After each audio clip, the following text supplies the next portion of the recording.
Good evening. Hello. Clap, clap, clap, clap, clap. Can you hear me in the back? Can you hear me on the east? Can you hear me on the west? Can you hear me on the north? Incredible. Thank you, Steve. Thank you all for coming this evening. My name is Meredith Todd. I'm the City and Sustainability Planner for the City of McCall. I appreciate you taking time out of your Monday evening, which is probably the best time of the week to attend a public meeting. This is a public meeting, but it is not a public hearing on an active land use application. I want to clarify that at the beginning, and I'll clarify it throughout. So fundamentally, no land use application has been submitted yet for this designated area of critical concern. So everything we're talking about this evening will be background information that is intended to serve the city's review and the applicant's eventual design and proposal for a future development on these properties. So tonight I am accompanied by my boss, Michelle Grunewald, who is our Community Development Director for the City of McCall and has been in the area for almost 20 years, as well as our Communications Manager, Aaron Greaves, who will be helping us to better communicate going forward what is going on with this future project and on the property. We acknowledge that we could have done better in notifying the public of tonight's meeting. We got a couple of different email lists crossed in the process, so we're going to better consolidate that information so that everyone can stay much more up to date on any new information as it should come about. And then we also have our city engineer, Morgan Stroud, available online, and she is listening and taking notes for engineering purposes. The format of tonight is I will be providing a presentation on my analysis of the environmental assessment that was submitted, which I've posted on the Area of Critical Concern webpage as of about 5:15 tonight in a draft format, so that I can add a frequently asked questions section to the very end of that after this evening.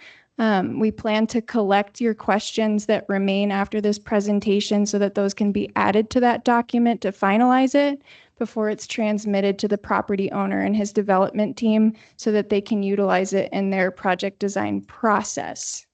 So with that, Michelle, did you want to add anything? I think so. Okay. I might jump in. Okay. Oh, and then when we're done, we'll mill about, but we won't have a formal public comment period. We'll just be available for conversation.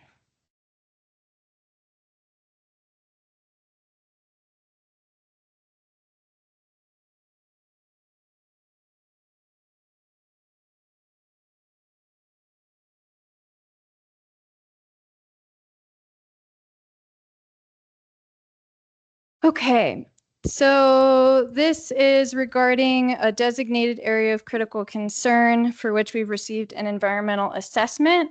As the city planner, I'm the head staff to review environmental assessments for the community in advance of receiving a land use application in the future. In this presentation, I will review the history of how we got here because it has been a number of years since this process began. As well as key takeaways staff came away with from reviewing the environmental assessment, along with the more than 100 public comments submitted by the public relating to the environmental assessment. This Pine Creek Ranch, so named area or area of critical concern, the first of its kind for the city of McCall and McCall area, was first established in June of 2021. So it is located to the east and south of the existing Woodland subdivision, as well as to the east of the school district properties. This property is at the edge of the planning jurisdiction, so it has been zoned since 1979 for future development. Within the McCall City Code, after a lot of development in the early 2000s, the process for establishing an area of critical concern was established so that the community could learn more about the lands that could be subject to large-scale development in the future. So this is the first time we are utilizing this tool on a large landmass within the planning jurisdiction. The final environmental assessment was submitted in October of 2024, and then due to a staffing change at the city of McCall, we got it posted in mid-December for public review. We did have a chance to review some segments of the environmental assessment and provide opportunities for further research by the development team throughout the 3 years leading to December of 2024. So that we could require a deeper level of analysis if necessary, if staff had remaining questions that could not be done without at that time. So from a timeline perspective, that establishment of the area of critical concern was again in June of 2021. The public helped staff to establish a scope of work for the environmental assessment process that was issued and finalized in July of 2021. In July of 2023, a first draft for the environmental assessment was submitted to city staff for review and then set back for further research. A second draft was submitted in October of 2024 after seeking some important revisions, and staff confirmed that the development team was prepared to have it be the final environmental assessment for the property. Which is when it then got posted in December of 2024 for a 22-day public comment period. The initial environmental assessment scope of work had identified a 10-day comment period, so we were happy to be able to accommodate a longer time for review by the public because it was quite an immense document. The major takeaways from the more than 100 public comments on this environmental assessment were that this community does have pretty deep concerns about growth management. So does the city staff and city council for the city of McCall. We've experienced very rapid change in the last 5-6 years in this community, and we know that there are a lot of challenges to development in the community. So about 65% of comments were related to maintaining McCall's small town character and ensuring that our community can be a community for everyone going forward. And also ensuring that the development needs to meet community needs in addition to just adding housing units. A lot of the comments, more than 80%, focused on issues related to transportation in the southeast section of McCall. 2 years ago, the city of McCall did conduct a special interest area for the southeast McCall in terms of the transportation sector that's been adopted into the public works engineering process and standards, focused on the ability of vehicles and pedestrians to navigate from the southeast portion of McCall into the rest of the community, given the low number of arterials to convey people from that area of town to other areas of town. So we do have acknowledgement that there are some struggles to get from this part of town anywhere else, as well as get from anywhere else to this part of town. And we understand that the study and scrutiny of this transportation program is going to be necessary for any application that's submitted for this application due to just the level of traffic going on in the community, especially during peak times. The other theme area was concerns about the ability of our utilities infrastructure to handle this level of impact and volume change. So we do know that there have been challenges with sewer infrastructure for either the last 5 years or forever, depending who you talk to, as well as water infrastructure within the community. We know that we've passed a municipal revenue bond for water improvements over the next, I don't know how many years, that one's in the Public Works Department, as well as completed the sewer district master plan in partnership with the sewer district over the last few years to understand what types of upgrades do need to occur to properly serve the community within those jurisdictions. This development review environmental assessment doesn't go into the greatest detail on those utilities and infrastructures because you can't necessarily get into that necessary degree of detail without submitting an application that has a higher volume of information than what is required in an environmental assessment. So this one identifies that, for example, it will be required to be connected to public utilities, but the actual investment in analyzing that capacity comes with a formal application through a hydraulic analysis, which would measure water pressures and availabilities and fire suppression abilities, as well as a sewer model plan with the sewer district separately to analyze what improvements or changes or upsizing of lines would be necessary to serve this type of use. Those are very normal standard processes for advanced development applications of this kind, especially similar to even multiple single-family homes and lots, even maybe 5 or 10 within the community at this time, because so many upgrades do need to exist. Commenters did identify the importance of making sure that we measure any impact to property taxpayers throughout the course of receiving this application. So there will be a requirement for a fiscal impact study. And the potential applicant will need to submit a list of qualified professionals that they would like to hire that will be approved by the city based on their credentials. Digging deeper into growth management concerns, I did mention there was a theme of being concerned about maintaining McCall's small town character, a value and emphasis placed on smart growth principles, of which this community is a smart growth community or strives to be one. Again, there was the focus on transportation infrastructure and public utility infrastructure, as well as the desire to remain deeply engaged as a community on this scale and type of application. So we will strive in this process as things move forward to be as open and transparent as we can be. Deeper comments on transportation safety and capacity. There were concerns relating to volumes and level of service, the identification of challenges with emergency evacuation routes, especially on all of our neighborhood streets in that area, as well as potential need for an easterly extension of Dinehard Lane that has been a subject of much conversation the last 5 or 6 years. There's also discussion of concerns related to the safety and safe routes to school for the school kids with the school campus over there, and all of the work on pathways that has been conducted over the last 15, 20 years in the southeast area of town. And all of these topics will need to be addressed in a formal traffic impact study that is scoped in partnership with the developer and the Public Works Department and city engineer. That scoping of the full traffic impact study has not yet occurred, but it should fundamentally address all of these subjects and identify any roadway improvements or pathways improvements that must be made to mitigate any major impacts.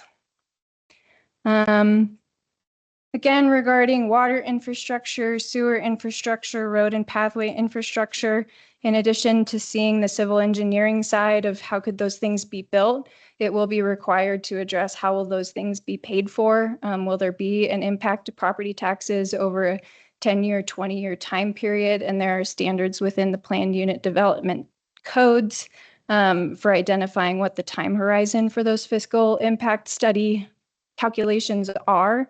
That has to be submitted at the beginning of the application process so that we can determine what expenses to the public could occur or won't occur in the process of development, because the idea that taxes do in fact pay for everything has not necessarily been borne out to be true in recent decades.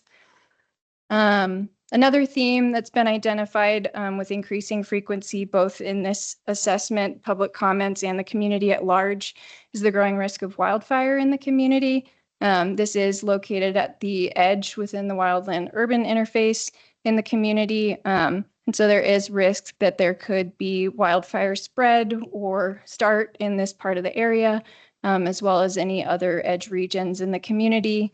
So there are going to be specific notes within the staff review of this environmental assessment, as well as requirements from the McCall Fire District for a wildfire mitigation and protection plan. And there's recommendation that the potential development consider getting a well-served irrigation system to be turned on in the event of a red flag warning or any other kind of high fire risk day to increase relative humidity. We are also going to be requesting that design guidelines include fire-wise development standards specific to this development, and that buildings be clustered away from one another in specific pockets so that any spread would be mitigated. There's a lot of discussion about housing affordability, density, attainability, the role of the municipal local housing program, et cetera.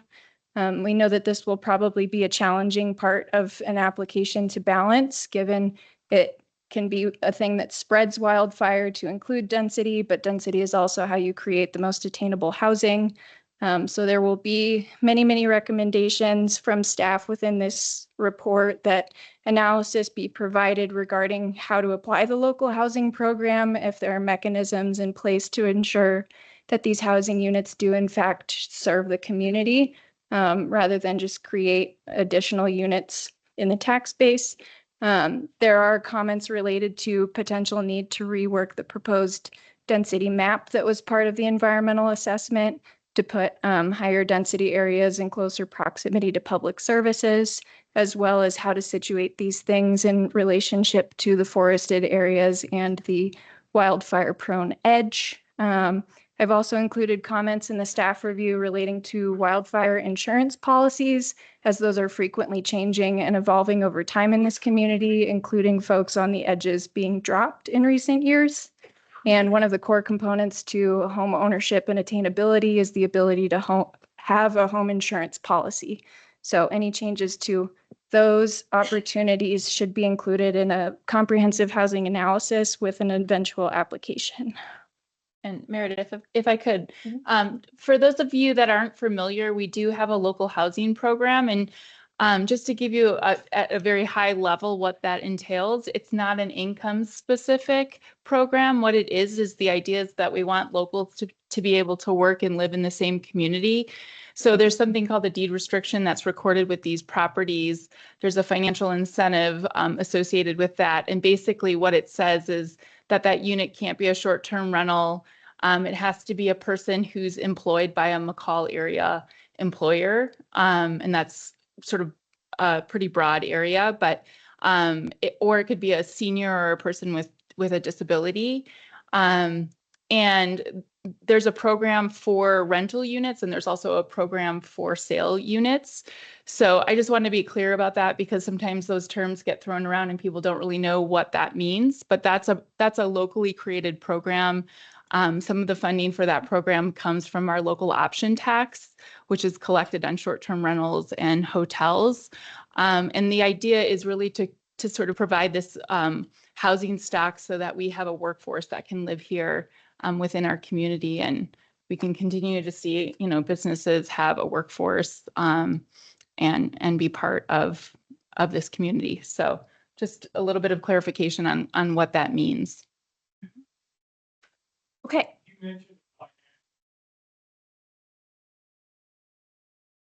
It is. It's a 100% optional program. It's not a requirement. So the environment, things that were important to identify that trigger various things within the city code include areas that have average slopes of greater than 20% if they're to contain building or infrastructure footprints or impacts. They require geotechnical reports by a licensed engineer.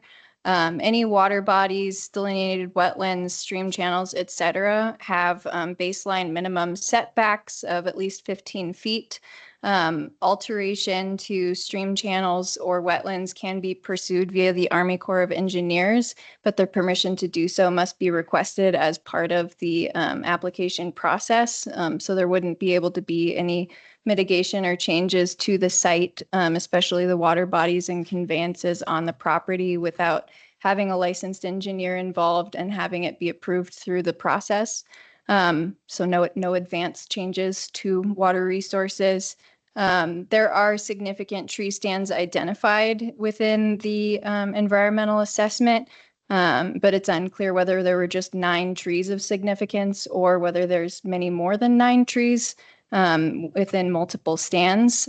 We also identified that the highest density area appears to be proposed on top of one of the highest quality tree stands. So there's comments from the tree committee for the city of McCall identifying that better priority or a clearer plan for how to preserve the highest value trees should be included in relationship to the density map.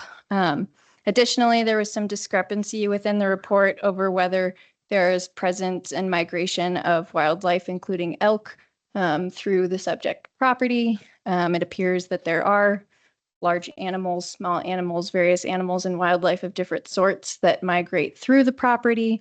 So it should be made clear, especially within the natural features map of an eventual application, where those animals seem to hang out.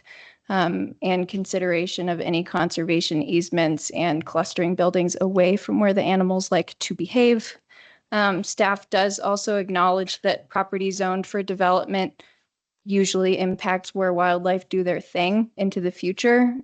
So we do acknowledge that there will be changes to wildlife in this circumstance and just ask for mitigation throughout that process. In terms of climate resilience and sustainability, there's some discussion of encouragement of energy efficient design and water-wise principles, as well as some soil carbon changes and wildfire resistant construction. We look forward to learning more about the details of this because there are quite a few different professional standards that can be voluntarily pursued relating to these things. There is no authority by the local government to require higher standards at this time relating to anything other than the adopted energy efficiency standards. So next steps, next requirements, and general application requirements. These are going to be summarized within that staff report that was posted after 5 p.m. today. There will need to be that comprehensive traffic impact study to evaluate all of the different things I've commented on. There will need to be a comprehensive fiscal impact study, again, by a qualified expert that's approved by the city of McCall to assess any impacts to taxpayers or public agencies. There will need to be a wildfire mitigation and protection plan submitted to the city and the fire district.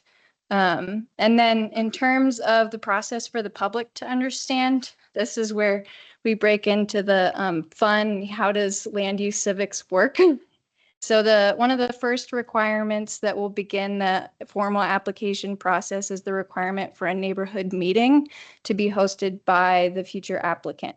So if you live within 300 feet of the boundaries of the subject property, you should receive mail via your mailing address that is registered at the assessor's office. It would be a good idea to make sure that that address is correct and up to date. So if you just recently switched to a PO, make sure they have your PO box. If you just recently switched to a mailbox, make sure that that address at the assessor is updated to your non-PO box or your mailbox. If it gets sent to your brother, make sure that your brother tells you what's going on. You also might want to check on if your tax bill has been paid if you're not getting your mail. So the neighborhood meeting does not include city staff. That meeting is intended for the applicant and development team to get feedback from the community and surrounding neighbors on concerns that you'd like to express and see incorporated into an application. They do have to submit the attendance list, the mailing list that they invited folks to for that neighborhood meeting, and a summary of what they learned and how they incorporated your comments into an application. And that neighborhood meeting does have to occur sometime between 7 days before submitting an application and 75 days before submitting an application. So if you get a piece of mail from someone resembling the applicant in this case, you can send me an email and said, I've received this, what do I do now? Your next step is probably to attend that meeting to the best of your ability or ask for a synopsis if you're unable to attend. After hosting a neighborhood meeting, then they are able to submit an application for the land use process, and it must be deemed complete and a comprehensive application for us to accept it and move forward with review. So for the land use and zoning considerations at a high level, this is required to be a planned unit development, which is based on the amount of land mass and the number of conceived units being involved. A planned unit development does require review and publicly noticed hearings before both the McCall Area Planning and Zoning Commission and the McCall City Council. Those public hearings occur at least 8 weeks after I receive an application to the planning office.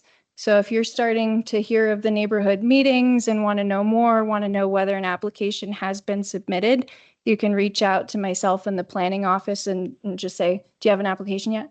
Do you have an application yet? You're welcome to do that. We're happy to say, yes, we've received one. And at the moment we receive an application, you can request the materials so that you can review them via public records request. If I haven't received the application, I don't have anything I can give you. There will also probably be a zoning change requested as part of this for the southerly parcel referred to as the Stockton 90. in order to achieve the zoning that is identified as desired within the environmental assessment. So in addition to the planned unit development, we will probably see a request for a rezone. That Stockton 90 parcel is likely to request annexation into the city limits. So that's our third application. When a parcel requests annexation into McCall city limits, ever since the sewer annexation process in 2017, it's become a requirement to also request annexation into the sewer district at the same time. So that's now 4 applications. And all 4 of those also require public hearings before the McCall Area Planning and Zoning Commission, the McCall City Council, and annexation to the sewer district requires a visitation to the McCall Sewer Board. And maybe just to clarify, it's a lot of different applications, but usually we bundle those all together at one public hearing. So you can just follow the whole project through that process. So you're not necessarily having to attend different meetings for different applications.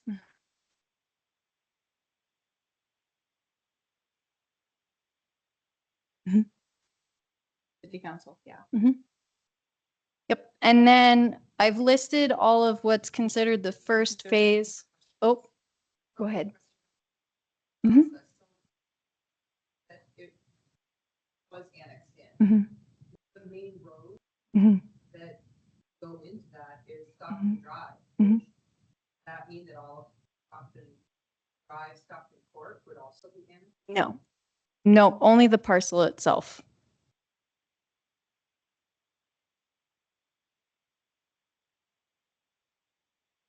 That's part of the questions that must be answered. Yeah. So within the transportation section. Yep. So that's part of the study too. Yeah. Good question. Yep. And a good analog example for that street would be, for example, South Sampson Trail is a county maintained road that feeds directly into city limits. So analyzing that relationship, whether it's on, I believe that street is on the capital improvement plan for the county as needing to be further improved for access purposes in the near future.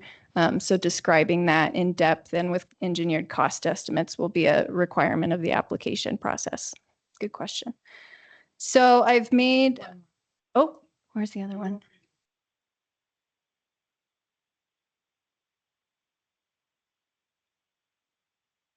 That's correct. So the future land use plan for McCall, and this is included in that staff review that I've posted on the Area of Critical Concern website. The future land use plan adopted for the planning jurisdiction identifies that one as eligible for a rezone from rural residential, which is up to 1 unit per 10 acres, to R4 or low density residential, which is 4 units per 1 acre. So it is one of the highest levels of change identified in that future land use plan, but it is envisioned for a zone change. Good question.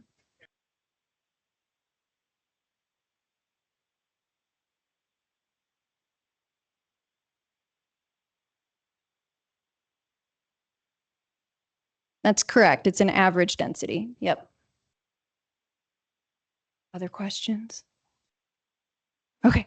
So I've put together a list of both first and second stage applications. The first stage applications are listed in this PowerPoint, and then the second are summarized again in that staff review that's available on the Area of Critical Concern website.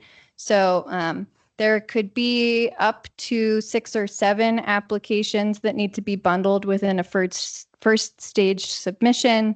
A planned unit development is again required as a functional master plan for both of the properties in the full development site. The time period and time horizon for how to execute a planned unit development is according to what they request. So it could take anywhere from 5 to 20 years to achieve full build out. That needs to be identified, that whole timeline and plan for executing development within the PUD submission. There also needs to be likely a subdivision preliminary plat in order to propose and create the potential lots within such a development.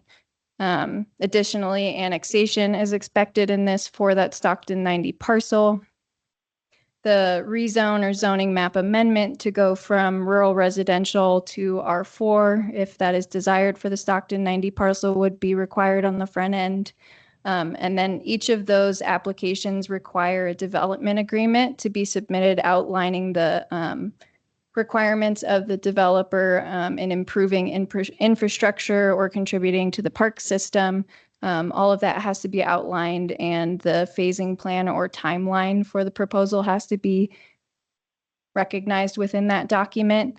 And then finally, design review is considered an option in the initial stage, depending on whether the desire is to have the design for buildings or community facilities reviewed in the early process, or that can be submitted as those buildings are constructed one at a time. It can be more efficient to do it on the front end, but if there's question as to what the community wishes to see in terms of an amenity, be it a playground or a clubhouse or a multifamily building or a gym or whatnot, sometimes those decisions are delayed until that phase of development is approached, because there can be changes that are required 10 years into the future.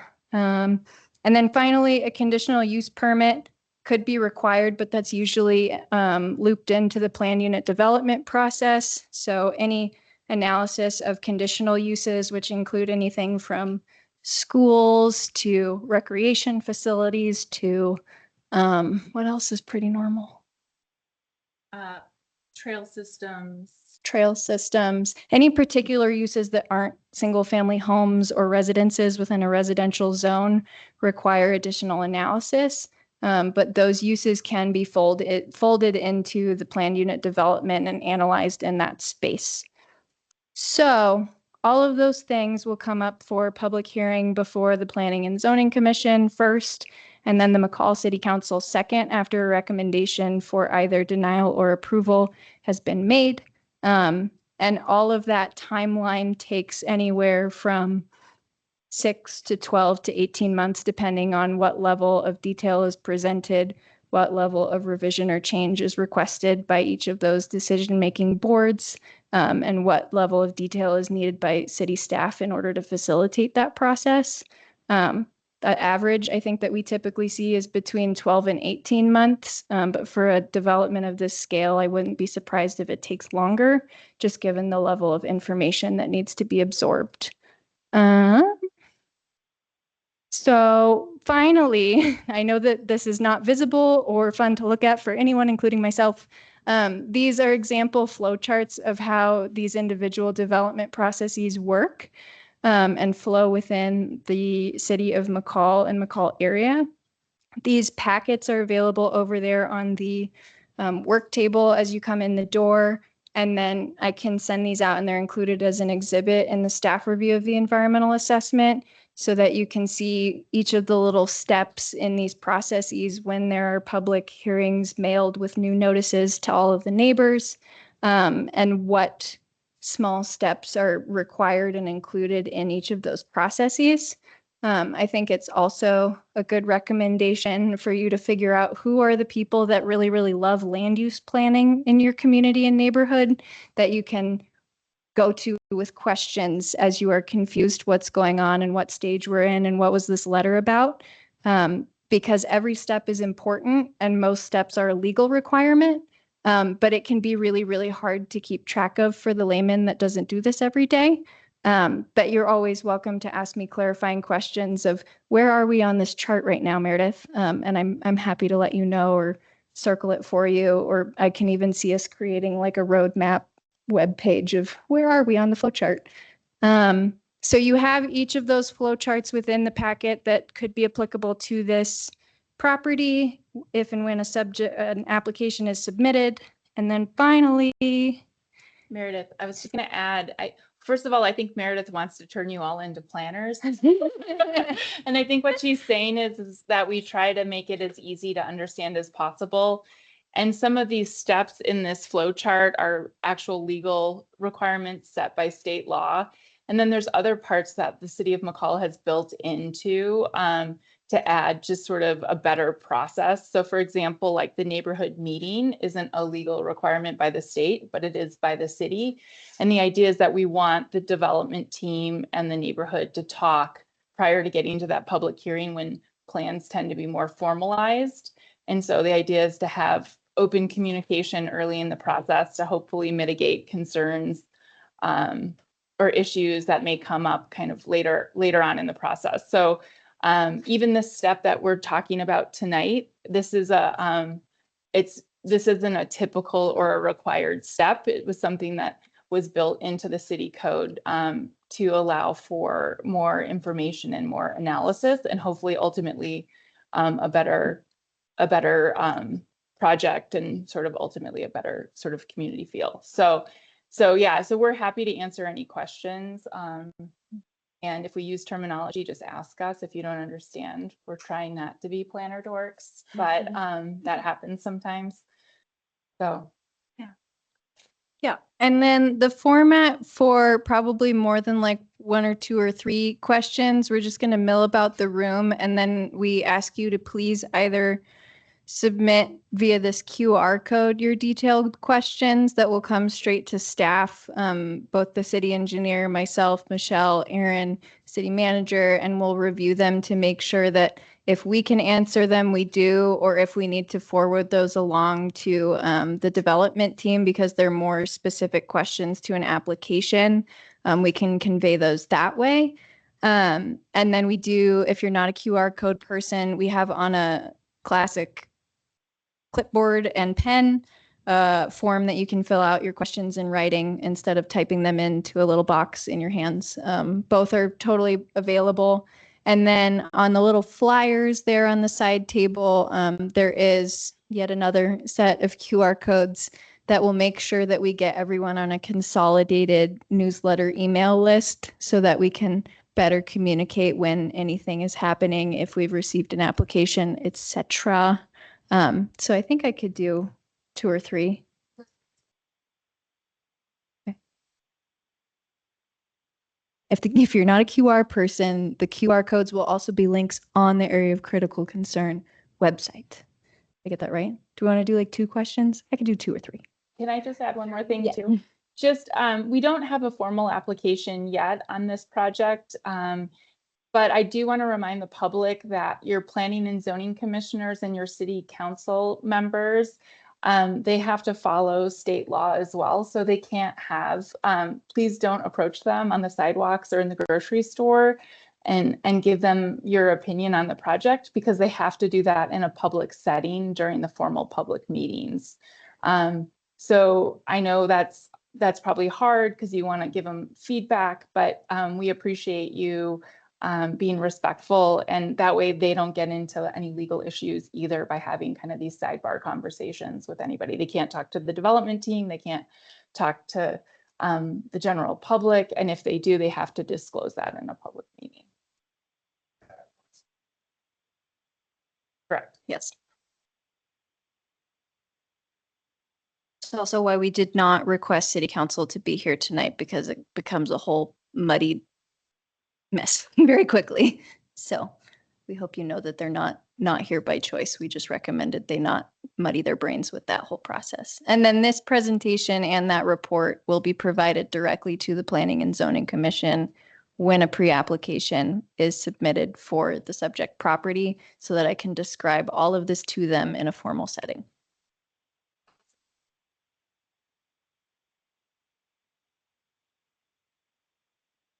See your hand in the back one more time.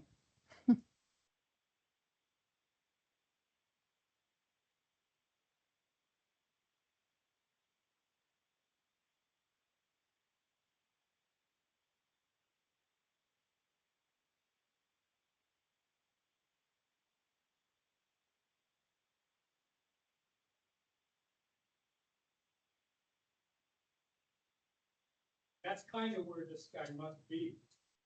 And then you're basically making him go through the process and address all the limitations, issues. And as long as he does that, that subdivision happen pretty close to what. I'm not sure of what the question was. Okay.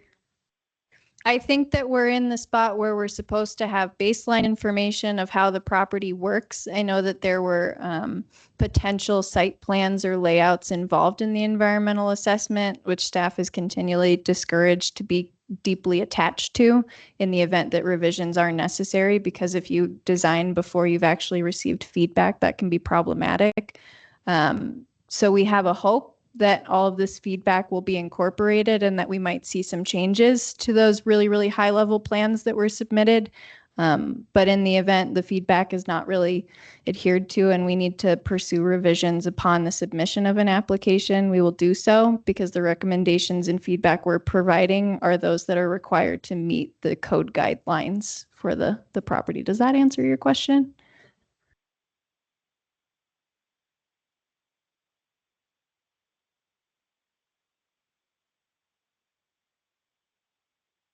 Possibly. I cannot speak to what will be the choice of another person.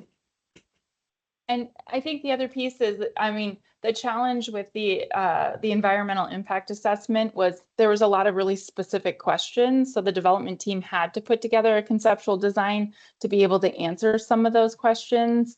But it's not to say that that is the final design. I would also just add that a project of this scale, we don't see them very often. We see them every, I'd say, 20 years or so. They're often phased over a very long time as well. So they might come in with a master plan for the whole site, but it's typically a phased approach that rolls out over time. Like we said, we don't, at the staff level, we don't have that information, and we will not have that information until the formal application is submitted. Yeah, and he told us the way he wanted to start this. He said he needed to get 10 homes in there to all of them. And he actually told us where he wanted 10 homes. He immediately an impact on the. So, that's one of the things that most of the people here are concerned. It impacts the Woodland Drive. Is the city going to cover those?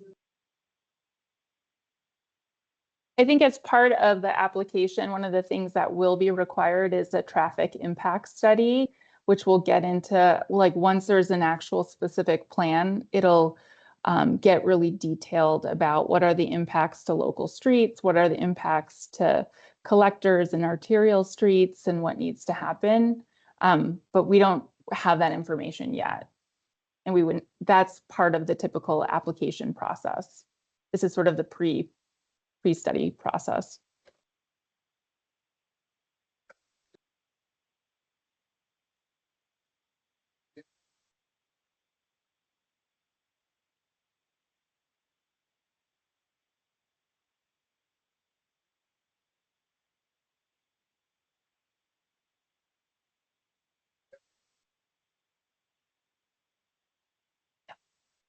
Yep, there's additional questions.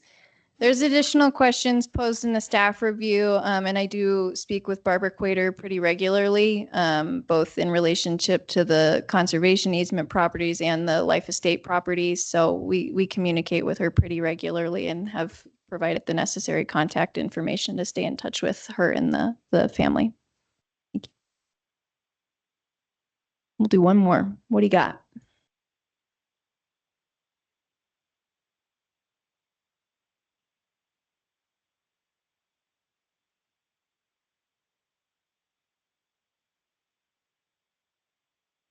I believe that the developer is being paid for the engineering review fees that are related, like early assessments of the hydraulic pressures for how water would move to the city public works department. Yes. Yeah. The city planning department.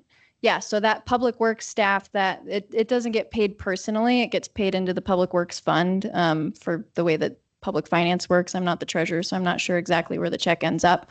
But in terms of planning and zoning and community development fees, we do not start collecting fees until an actual application is filed. So once that occurs, any billing or consultation fees will be billed back to the developer as they're accrued. But this part of the process is the standard role of the city planner and community development department in facilitating the organized and hopefully decent process of development in the community. Good question. I also provide free services on what are your setbacks and what is your zone on a single family property.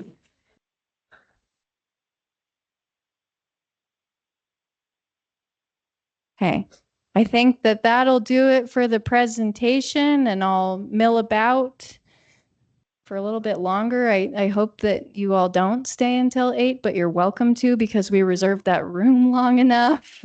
But thank you for coming. I have my cards up here if you don't already know how to find me. And you can bother me on the street, but I might tell you I need to run away and take care of my mental health in the meantime. Okay. Thank you. I appreciate it.